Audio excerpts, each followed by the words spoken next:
I believe Balazs wins the award for coming farthest distance. 12-hour plane ride is what I looked up from Kiev, almost from Kiev, Ukraine. So, the internet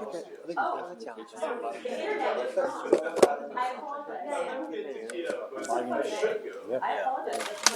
From Vienna. So, this is our final talk in this session, and looking forward to what you have to say. Wake up call. All right, so I'm really excited to be here with you. I think this is also really fresh. This is not even been written up. Working with two fantastic co-authors, Linda Lee at Oxford and Orsia Vashahi at CU Budapest. So what I would like to talk about today is the impact of bots on human-to-human ties. It's as simple as that little sentence. Maybe you put a question mark in the end. Do bots reshape human collaborations in the wild? So we do live with bots increasingly. We do have a lot of contexts in which we have bots amongst us. And this little bonmot, this little quote, I think is very relevant. The future is already here, it's just not very evenly distributed yet. We have contexts where people have been living with bots as almost equal footing collaborators for decades now. If you think of Wikipedia, the first bots were licensed in 2008, and there had been thousands of bots there. We will look at that case.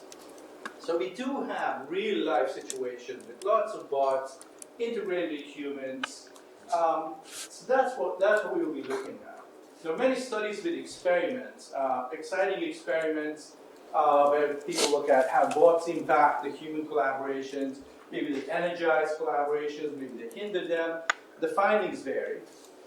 But those experiments artificially inject bots into human collaborations.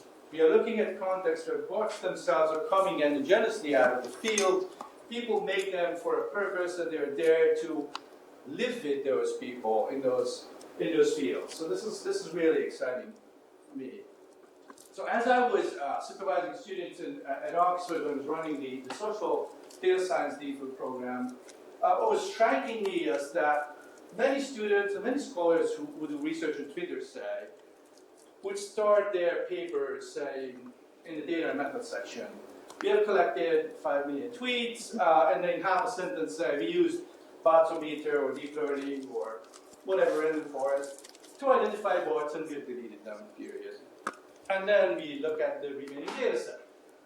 Wow, so you eliminate half of your nodes and about 60% of your ties, and you think you are looking at a meaningful network structure. I don't think so. This is a comparison. These are both Twitter networks. So if you look at this first one, this is the Egyptian revolution, the Arab Spring 2010. There were no bots at that time on Twitter. Social bots on Twitter were discussed at ACM conferences as a possibility. 2017, 2016, Twitter discussion on vaccinations, full of bots. The red dots are the bots. This is an explosive phenomenon. Now we need to understand, imagine this network if you take out the red nodes. Is it meaningful? Is it anything, representing a real network? If you look at an organization at a telecom company and you say, oh, I took out everybody with technical expertise, and this is the remaining network, which I think of as meaningful, I don't think so. So where are these settings that we should be looking at? Bots are thriving on platforms, and platforms are the places, or the contexts, where bots are co-evolving both with the human collaborators and with the platforms themselves. The biggest drop ever in the history of stocks, Meta, was because of the first report that the number of users might be declining. We need attention, we need users, we need action. So platforms are really places where automation can be thriving. Why do we think that it's interesting to look at the human-to-human sociability in the face of bots? I think this is really important because we might be looking at a case where for the first time in probably 60 million years, we see actors who do not share the fundamental mechanisms and instincts of sociability with us. How many of you know Mark Granovetter's neighborhood overlap hypothesis? Yes. It's the most cited paper in the social sciences, and it's the core hypothesis, which says the stronger the tie you have with somebody, the more your network neighborhood overlaps. It's a fundamental mechanism of human networking. And as I was teaching my social networks class, we are looking at various animal species and the animal social networks. This is a booming subfield in social network analysis, looking at animal species. And guess what? If you test this hypothesis, it works out on animal social networks up to about 60 million years on the evolutionary tree. But bots do not have this instinct. So what's the future of our networks when we are mixed with agents that do not have this fundamental mechanism? So I think it's reasonable to expect some kind of social disruption. So how does a social system with artificial agents look like? I really like this summary article in Nature 2019 that looks at machine behavior. Machine behavior is something that we should think of in the context of not only the algorithm that's there in the machine, but how machines relate to one another, how machines relate to humans, and then also how humans relate to humans in this ecosystem with machines. What I will be looking at today is exclusively this dyad, the human-to-human dyad in this ecosystem where we have machines mixed in. This is a translation of that idea into various platforms by Tretko and co-authors 2017, and you just see the astonishing variability of these triads when you have a machine, two humans, what kind of interactions, relationships, processes can go on, lots of different relations, dynamics, closure or not closure. So there's a fine range of variability. Once you get into this sense of social networks that are mixed with artificial and human agents, there's a lot of possibilities how that could play out. So this is the core idea here that we take as the ABC triad. So I'm looking at the ABC triad, the author, bot, and collaborator. Why I think this is really interesting, in a collaborative platform, this is an author, like Wikipedia, an author, a bot that the author controls or writes, and then the collaborator who works with this author, and possibly with the bot. On the Twitter setting, we're looking at two settings. You have activists who are meeting bots, and they have communication partners. And the question again, what happens to this communication tie between the activist and its human communication partners? So the AC dyad in the ABC triad is the focus of the analysis. The methodological setup, this is decidedly not a project yet to find answers to a why question. I don't pretend that I have the ambition or any answers to a why question. Why do bots disrupt? It's just a whether question. Whether bots disrupt human sociability. So we have a causal setup, a difference in difference setup, where we follow dyads. This is the units of analysis of dyads between people. And then the red line shows people who have been impacted by bots at the moment. And this is interesting in our data that we have the moment the bot is launched, or a moment when the bot enters a communicative setting. And we wonder what happens to the strength, existence, emotional content of that human dyad. And we have a matched sample, people who are matched to our bot-exposed individuals in many ways, but they have never met a bot, or they have never launched a bot.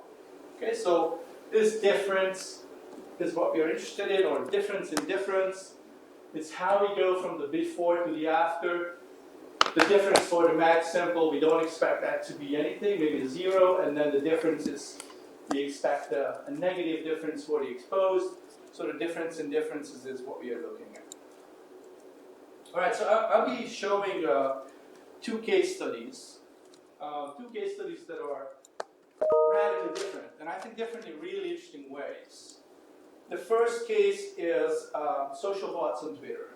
So probably you all know social bots on Twitter is a major problem. These bots are mostly malicious. These bots are hidden, trying to pass as human accounts. Otherwise, they are deleted because they're against the rules of the platform. They evolve under evolutionary pressure of deletion. So we have now probably the fourth wave of social bots, fourth generation. And they are in the context of activism, people trying to discuss the public good. And we suspect, we know previously, there's fundamental disruption to discussions of the public good online. The second setting, Wikipedia, is very different. We have bots that are all beneficial. If they're not beneficial, their license is revoked. They are licensed. They're manifestly labeled as bots. They have to be attached to an owner, and they have to be responsible for the behavior of their bots. And they are there for constructive reasons. They write pages, they write page categories, so they do sophisticated work. We look at both contexts to have an increased validity here. So Twitter first. We follow Extinction Rebellion, flare-ups, discussions on Twitter. This is 2019, two periods of intense discussions, going by some hashtags and getting 200,000 tweets and about 120,000 users, many bots among them. Now, of course, before if I go to numbers, I just ask you, what do you think? What's the proportion of communications in these fields that come from bots? 10%, 20%, 30%? 40. What is that? 75. 75, Jesus. No, we are getting there. Maybe today it's that. This is 2019. Probably. Yeah, so more than 50%. This is a figure that I really like. I took it from a PNAS 2018. Looking at 2017 public discussions data, the Yellow Vest movements, the Black Lives Matter, something similar movements to the Extinction Rebellion.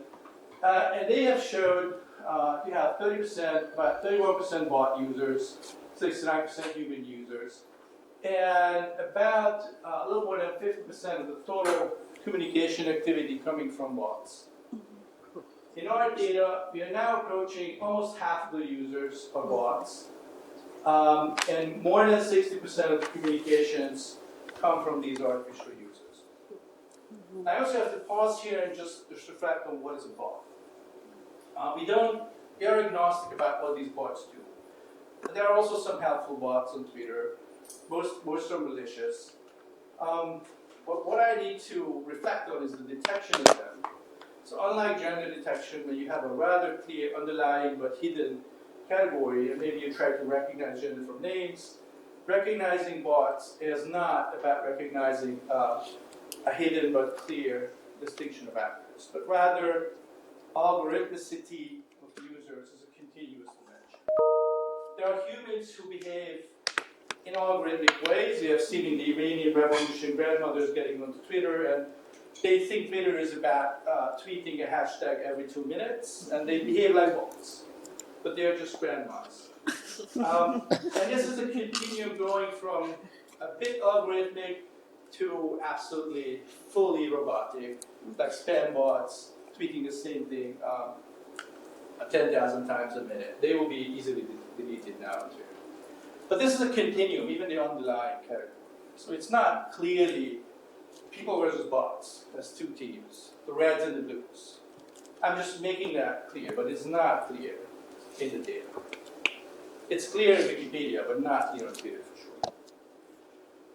So there's lots of bots that communicate a lot. And this is what's interesting. I expected to see the dynamic of this to be humans start discussions that flares up and they react to one another, and maybe the bots will be just a flat line. They always just push the same thing. But it's not true. Actually, the opposite is true. Bots are reacting much faster to events. And if you look at the Granger causality of the bot amount and the human amount, there's a significant Granger causality from bot amount to human, but not from human to bot. So bots are driving the dynamics of discussions. Overall, if you look at amounts, the number of times you retweet a bot and the number of times you retweet a human, there's a negative correlation. So it's not, I expected this to be positive. So you're just more active and you retweet whomever, maybe bots, maybe humans, but to the same proportion. But it's a negative. So there are people who get caught up in these bots communities. Balazs, just a very quick question. Go ahead. But who has more followers, bots or humans? That's a good question. Because I then think there's a it's not multiplier effect, right? Yeah. So humans may retweet less, but if they have more followers, the impact might actually be. But that might be true. What we are really interested in is the individuals can add with Fair enough, behavior. I was just curious. What do you do? If you retweet a bot, you also retweet humans. You take something from a bot and you retweet it, take from a human, retweet it. It seems to be, you either pay attention to the bots or to the humans. It's not the same thing. You're not going in a positive correlation. Which was puzzling to me. I still don't know what's really behind this. But here's the different diffs. So we are looking at sentiment first. At first, we're looking at absolute sentiment. So not negative and positive, but whether you are at zero.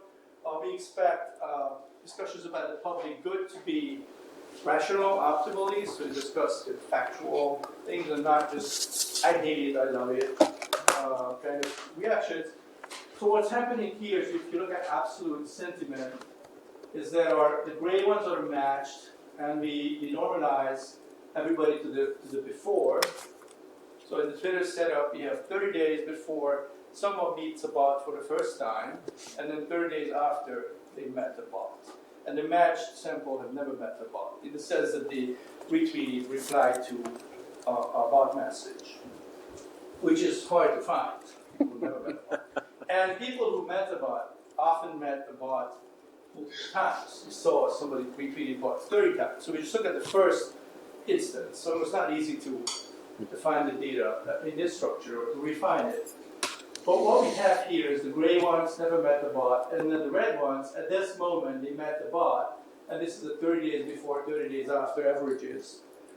And you see an increase in the absolute sentiment. So they move away from rational, natural discussion to something sentiment-driven. To what? Go ahead. To what? To sentiment-driven. So they either say, I hate this, or I love this. Instead of saying, this climate change seems to be real, this is a report. No, I understand. I just didn't hear the word. Yeah, sorry.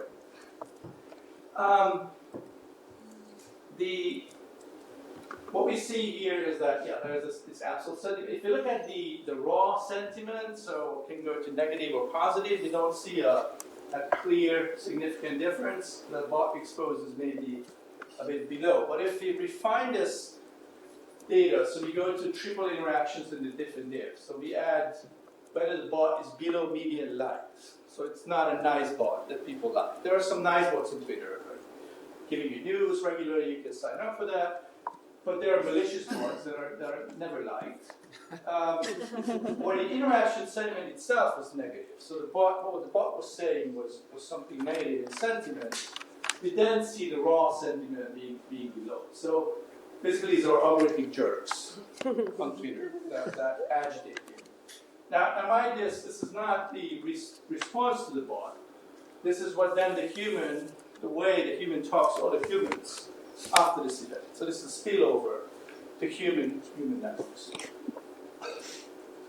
The change in the number of tweets, overall there's not a significant difference. But once we look at kind of nasty bots, there is a silencing effect, and that is really worrying. So this is what really worries me. Is in a public spheres you can deploy nasty bots, and you can silence people. This effect is not huge. This is you go down a daily 0.2 tweets, but this is a bit like death by 1,000 cuts. How many times people read bots in the public sphere? Must be tens of thousands of times a day. So it's really something that shuts up and silences public spheres online. And then this is something really new. We haven't really analyzed it properly. But we move to communities and networks, and you see just a tremendous infection. And kind of different by communities of bots, the red nodes. In some communities, I mean, sometimes you might reach a point where it's just bots talking to each other, and then there are no humans, it seems. But the question is, well, what happens with closure, solidarity, cohesion in these networks and with the humans? This is still ahead of us. So this was Twitter. Wikipedia is more interesting now because the bots there supposedly are all positive, useful, beneficial, helping their license. So if they do something bad, they will be shut down. And there's lots of cases when they are shut down. There's discussion forums to air grievances against Wikipedia bots. Your bot undid something that I worked on for so long. I'm really angry. Undo it and shut it down, change it. And there's, Wikimedia Foundation comes in and they maybe intervene. So what's the size of the phenomenon on Wikipedia? This is, I think, 2019. The whole pie is the total number of edits on Wikipedia, many hundreds of millions. And bots are there at 12% edits at that time, on par with the 1,000 most prolific human editors. So this is not an insignificant chunk. 77 million edits by bots in that year. So Wikipedia is interesting because this is an old case. So if you look at the frequency of bot licenses, it goes up in 2006, 2008, and then it goes down. But once licensed, these bots operate. And then you can change the algorithm and it's okay until there's a grievance and you have to shut it down. What they do is not just broken link checking, but often sophisticated work to establish pages and page categories. So really making content. We measured the strength of the human-to-human collaborative tie by the co-editing frequencies of pages. So it's a bipartite dynamic network underlying the data structure. We turn it into a weighted unipartite co-edit frequency in temporal windows. And we track these human-to-human dyads. So each of our data points is a pair of humans. This is the collaboration strength. And we have here 12 months of history before and 12 months of history after a bot was launched. So one of the collaborators in the dyad, a human, has decided to launch a bot on day 0. And then we track the collaboration weight. Maybe it ends, never comes back, or maybe it goes down, comes back up. There's a large variety of histories. Again, hundreds of thousands of these. So what we see overall is that to the matched users who have never launched the bot owners have a decreasing tie rate even before they launch a bot, and then they stay down, significantly lower, so 20% lower in their collaboration rate than humans. Go ahead. When it comes to collaboration in the Wikipedia, are you looking at the mentions of in the edit page, or are you looking at the discussion page of the Wikipedia? Or We separate 4 types of pages: the main pages, the talk pages, the wiki pages, and some other pages. Mm-hmm. So now I'm focusing on the main pages, so the public-facing Wikipedia pages. And the dyadic, so it's like, for example, one page has 100 people contributed over 10 years. How do collaborations actually? The collaboration is measured for a given individual, looking at all the pages the individual edited. We look at the daily resolution, and we see on that day, have you been editing a page together with somebody? Mm-hmm. And then we aggregate these co-edit events. And your top collaborators are those that edit with you in the same day, several pages. That gives the weight of the collaboration. And we aggregate to months just to be easier to visualize. But it's co-presence or co-editing pages on the same day, not just the same month. So we try to get to like a meaningful co-attention to the same page and making edits to the same page, and not just one page, but many pages, and that gives the weight to a dyadic collaboration. I was just thinking of this mentioning in the edits. I can mention your work, and then. Oh yeah, that's great. Yeah, instead of like collaborate. I mean, collaboration is a loose term here. It's a loose term. That's right. So we try to restrict it by focusing on the top 50%, top 25%, highest weight collaborators. What we see there consistently, this is again definitive point estimates, is that the bot owners are always under the matched users in terms of the weight after the bot launch. Now, you can think of this as, any kind of shift in attention could lead to a drop in your collaboration weights. You can replace, launching a bot by, picking up stamp collecting.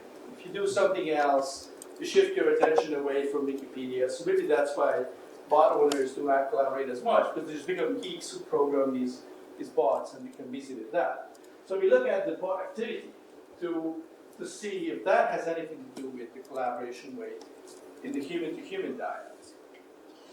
And it does. So this is the order of magnitudes of bot edits in 3 months after bot launch. And then from the 4th month almost to the 12th month, we look at the collaboration weight of your human collaborators. And there's this downward slope for the bot owners, so there's no such thing in the matched dyads. And also for lost collaboration, there's a probability you never see your collaborator again after 3 months of bot activity. In the next 9 months, in the 12-month window, we see a significant uptick in the probability of losing your collaborator as a function of the number of edits your bot is doing. And there's no such thing with the matched users. So there seems to be something to the bot. So you launch a collaborator that's artificial. It starts doing lots of things. And the more things that the bot is doing, the more likely you lose your human collaborator. Okay, so conclusions. What was really interesting for me is there seems to be a loss in many ways. So there's convergent results in these 2 cases. Well, first of all, is this a problem? Aren't we launching bots to replace human collaborations? Should we be worried in any way? Isn't this what we wanted when we thought of, let's have bots, they would do what we have. I don't really know the final answer for that. Probably it's not really helpful in the public sphere. And I'm not sure what Wikipedia editors are thinking with the loss of their human collaborators, or what consequence that has to the nature and quality of Wikipedia pages. We're not talking about causal mechanisms yet. So how and why are collaborators lost? Is it because they lose trust? Is it because they see an unopaque third party that the owner controls and they don't control? Or is it because something else? That's still ahead of us. And then finally, what are resistance tactics? How do activists in public spheres do something against this when they are facing malicious bots? They're clearly malicious. The 2 case studies seem similar, but there are some interesting differences as well. And first is this, is the malevolent versus the beneficial application. It doesn't seem to matter. Both leads to collaboration loss. We also look at 2 cases where you have collaboration and communication. Maybe that needs to be clarified. We started to look at talk pages and grievance discussions on Wikipedia. And then the question there with the similarities and differences is licensed and hidden bots. Should we have settings where bots can be hidden, can pass as humans, or should they be licensed all the time? And then finally, conceptual takeaways. To me, what was really important is that it's misleading to talk of bots, although I have been talking of bots all the time. It's the algorithmicness of behavior. There's a continuum. It has to be tuned. And even with disruptive bots, there are lots of algorithmic agents that are not clearly bots, but cyborgs. So humans operating hundreds of automated accounts. And then what happens when you move to a community level from diets? How robust are communities and how are they reshaping? Maybe they become different, smaller, larger, more diffuse, or more modular. And then finally, we should be looking at content as well. How do civic discussions change? How does the content of Wikipedia pages change when bots are there to edit things? And I think I just stop here. Thank you.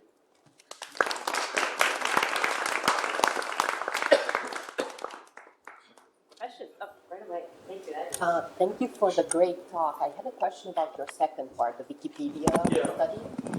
You show consistent loss in collaborations, and I'm wondering whether that may not be as bad as it seems initially. Can it be that some of the menial tasks in coordination are saved, and then this is actually a good sign? Yes, I think it can be.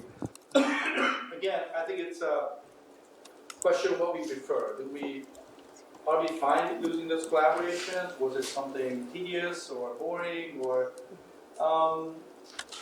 I don't know. So that's still ahead of us. Is this a bad thing? Is it a good thing? What's the causal mechanism? Yeah, I think it's the next step. Absolutely.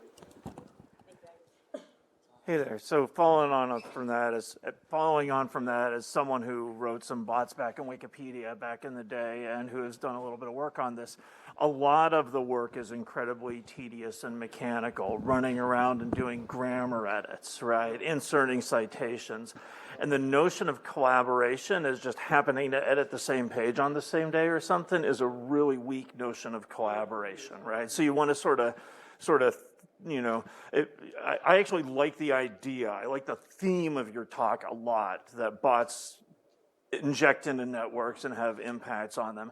But you got to be careful about over-interpreting it without actually really looking at the dynamics beyond just the kind of, network analysis that you see, right? Sure, yeah, absolutely. So we do try to look at what the bots are doing and distinguish that. It's not easy to get data on what exactly the bot is doing on Wikipedia.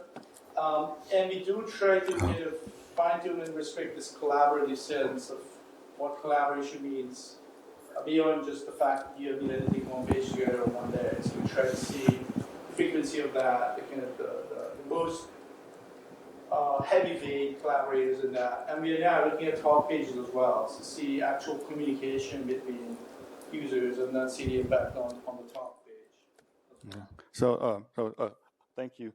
So we did a paper or study recently on the same thing, looking at a subgroup formation in human-robot teams, where we basically show that if humans form a stronger bond with the robot relative to their human teammate, you get these subgroups and some bad things happen. So it's kind of, and we use dyadic measures, network measures.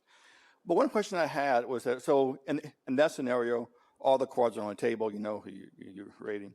So, but if you look at, if you go to a higher level of a community level, if we have a community of, let's say, conservatives, and I unleash a conservative bot, that's likely to maybe increase cohesion in that particular community. Whereas if I unleash a bot with a very liberal opinion, everything could change. Right? It could be more, it's all this unknown, right? But in your analysis, it seems like you're treating those bots the same. Well, is there any way that you can take into account that the qualitative nature of these bots, that basically one bot in one community could increase collaboration among humans, and the other one could destroy it by the fact that, the actual context of what the bot and the bot's goal? I think that's great. Yeah, so we need to look at community context. What I think was trying to get at that was this variable measuring the likes to bots. So I think the fact that there were bots that were not liked was in the context of that particular Century Rebellion movement, and it might have been a conservative leading bot, and it might be very, very liked in, I don't know what, MAGA groups or something. But I think that's what we try to do there. So to see, is this a bot that's liked or not? It's malicious here, but maybe seen as a hero, a bot hero in some other context. Okay. Thank you, Lionel. Marlon. Yeah, so thanks for putting these two research contexts together. I want to talk more about Twitter. I typically think that if we just think about the overall platform goals, right? The explosion of bots makes sense where they're striving for user engagement and fresh content, new content. And the similar things happening in Wikipedia. But my question for Twitter, based on your research, what roles are bots playing in that triad? So if we think about social relations, we can imagine things like, the old balance theory, where you might be trying to maintain a harmonious relationship between actors, or you may be serving as an advisor to one or information source, whatever. So do you have any thoughts on, other than the behavioral mechanics of what the bot is doing, are they just information disseminators to like-minded individuals? Are they trying to advance an agenda across, some type of ideological line? Do you have any, just any insights so far from their roles? Exactly. So one thing we try to do is to read tweets, to read what are these bots doing, what's their profile, how do they look like. I'm particularly excited And it was really hard to recognize them because they really passive invest moms with an interesting basketball and whatnot. So you couldn't see, you could look at it. But then you saw what they do is they, at the right moment, inject the most polarizing content. Like Black Lives Matter, they inject Blue Lives Matter. When it's going really high up. And the balance theory, I really like that. So look at the try it and put balance theory onto it. And most of the failure cases, I think, would be a negative on the bot exposed person with the bot, because the bot is manifestly trying to provoke people. Okay. So the negative is the spilling over. As we see, if the bot interaction had a negative sentiment, that can spills over into negative sentiment to the human interaction. Thank you. Full disclosure, I'm not a psychologist, I'm going on a limb here. But it seems to me is that human beings don't like to make an effort. We are basically lazy. Because of that, we all know it, so we appreciate effort. So part of what's going on, at least in human relationship with affinity, is we appreciate effort. The bots are not making any effort. And that, to me, seems kind of the disruptor here. We have entities, even if the bot would apologize, you made no effort. Well, I mean, that's why I objected yesterday to put it, even as a notion of trust in human and machine, okay? And so this concept is, they pretend to be humans, but are making no efforts. And you take away the effort, relationships break down. Easy come, easy go. It's an old country song, right? Yeah, I think that's again something with the why it happens, and I think that's one of the mechanisms, and you're just not there yet. The why questions. That's fascinating, though. I would love to be there. We are just at the kind of fact checking. Is this happening? Is anything happening? I think, so first of all, thank you for the presentation. So I think one thing you already answered, so you're planning to also look at the talk pages, because there's a lot actually going on the talk side on Wikipedia and not just on the editing, because it's just I work on open source software. So you're planning to do this now? We've already looked at talk pages. Okay. And then since you in the beginning introduced these kind of microstructures, right? So have you considering how particular microstructures have then, seed, so to speak, these cohesive processes over time? Are there certain substructures that matter more? Because, a bot can cycle in to humans because this is actually the strategy that often kind of trained on, right? Not just try to get as many, but actually maybe you create this circle because if you want to envelope, opinions, that's just something to think about, because I'm very excited about microstructures. And then about sentiment. So you only looked at sentiment, right? You didn't consider the different emotions. Because, there are 6 major, like if you use the major libraries, that's just from the work I've presented, that you maybe look at that, because that might actually also have an impact. Where they're just always nice, and maybe not so nice, They're very empathetic in the way they talk, yeah. Great, yeah, I think those are great tensions. Dynamics of microstructures is not always easy. No. These bots get deleted. So Oh, yeah, I don't see okay. them so long. And then people get just fed up, say, okay, no, I'm getting out of here. So people also move. But it would be great to see some kind of It's dynamics. true, because it's also complicated by the flare-ups of discussions. Yeah, it's very specific, yeah. Brian, go ahead. I think just a couple of people ahead of me. Yeah. You got a line, so we'll get with Brian.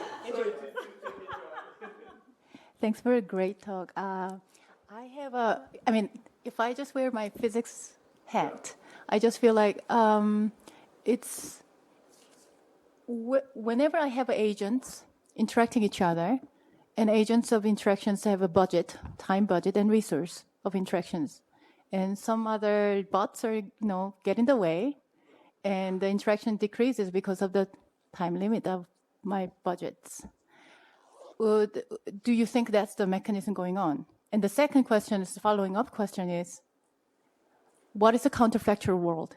So if that's the case, then whenever we have bots get in the way of the interactions among the people, we decrease the interactions, social interactions, because we have some other things to do. Like, no, I have an iPhone, then I don't talk to my friends in person. So what would be the counterfactual world so that we can increase the actual interactions, even if we have the limited budget? The problem is the bots, unlike me, have to sleep, don't sleep. So the problem of the bots in their interactions is they scale unlike human scales. So how can we resolve this issue in a more theoretical way? That's great. I think those are the problems you're grappling with, just writing advanced proposals and trying to see, well, how can you resist? Is there a specific tech solution, or is it just fighting fire with fire? We talk with civic organizations and say, well, do you plan to launch counterbots, good bots? Gee, what happens to our reputation if we're seen contributing to a problem that's already really bad? So, yeah, all those are amazing questions. Time budgets, what happens to the bots? Don't seem to have a time budget, but then again, they navigate deletion on Twitter, so they can move fast as humans, and they cannot increase their communication rates. So, yeah, I think those are all absolutely what we are looking at now. Very good question. And we are coming here. So, methodological question, and then just kind of a general opinion question from you. So, I wanted to understand a little bit more when you were differentiating between bots and humans. You said, like grandmas can get on there and act like bots, as well as I'm thinking about social influencers who now, schedule tweets. And I know originally in some of the bot detections, those were getting scooped up. So were the grandmas being classified as bots? Is that what you were saying, or as humans? That's where I just wanted to get kind of a classification, like if you were human acting more bot-like, where were you getting categorized? Or you don't know where they're getting, that's where the method kind of. Yeah, I think that's, if there are grandmas who are meticulously behave like bots, they will be bots. Okay. We just say, well, there's a threshold of 0.5 probability in the deep learning or the random forest, or when we try various methods. Yeah. See their agreements, which is not always great, and just say, well, above 0.50, below 0.50. Okay. That's humans and bots. I mean, it's very perfect, and then we are trying now to say, well, below 25 and then above 35, and there's this gray area of grandmas or whoever. Okay. Cyborgs and influencers, you get a bracket. Yeah, those grandmas and influencers, they always just throw things off. Okay, I just wanted to kind of make sure I understood that. And then the second question I have is more just kind of like your opinion, and we kind of go back around, the ultimate implications of this, but do you think there's a tipping point? Do you think there's a bot tipping point? Did we reach it a while ago? Or, because we also talk about how humans, Elon Musk, so I'm just going to continue writing that way, but at which point these networks become useless. Yeah. So like for Twitter, do you think we've reached a tipping point, or do you think there's a specific bot tipping point? I guess is my question. Yeah. I don't know about tipping points. I think if you just ask me as a network scientist, 50% of actors and 60% of times is way beyond any tipping point. That happens probably in the 10% and 20%. Yeah. Okay. So we are way beyond any tipping point if you think it was a tipping process. Maybe it's not a tipping process. Mm-hmm. And what happens now, I think probably the agenda of the malicious bot operators, like the Russian Internet Agency and so on, is actually go to the 100%, say, no public sphere. You don't get to get discussions and agreements on climate, on racial, gender, anything, because we don't want you to. Mm-hmm. Okay. We just want to shut up and just not have meaningful civic discussions. Okay. Right. If that's what they want, so we get it. We don't do anything meaningful to defend ourselves. And now it's only appropriate that Brian gets I'll the be last quick. question, I and will then be we'll quick. transition into what we're doing Yeah. next. Look, I really enjoyed the talk. A lot of conceptual richness. A couple of things that came out to me that I think you could add to your list of things to look at. So one of the things that's, really important in human creativity is ideation versus selection. Agnes has written about this. And, obviously on Twitter, there's like a real issue there because the bots are all about ideation. They kind of drive the whole system. So one way to look at that is to start to think about how that works in terms of the broader conceptual issues of human creativity. The other thing I would say is, to me, this feels more like interaction with bots than collaboration.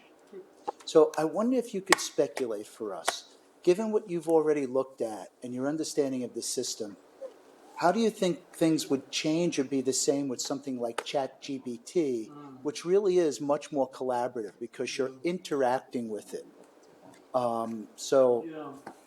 Love to hear your point of view on this. That's great. So the ideation and selection, I think, these bots going to change the way you talk about things. Mm-hmm. Irritate you into talking in a more agitated way and not a rational discussion. So that's probably is very true. And then in more sophisticated algorithms, we would love to see what happens in the use of ChatGPT in collaborative settings. So when we have teams that some people deploy ChatGPT based and produce content together. It'll be fascinating to see both the collaborations and then the impact on the nature of the content. But we just don't yet have that data. I'll share one thing with you. I had an experience the other day that kind of shook me up in class. I had a student comes up and says, I just started using ChatGPT. And ChatGPT told me that the Immaculate Conception was a fable. And I was like, ready to say, what else do you expect? It turned out that the student was outraged by it. For them, it's so complete. I'm sorry? Outraged. Outraged to hear ChatGPT say the Immaculate Conception is a fable. And at that point, I was like, okay, I'm just going to let her talk because I'm not sure. And basically, that collaboration with ChatGPT ended that day with that question and that answer. That was it.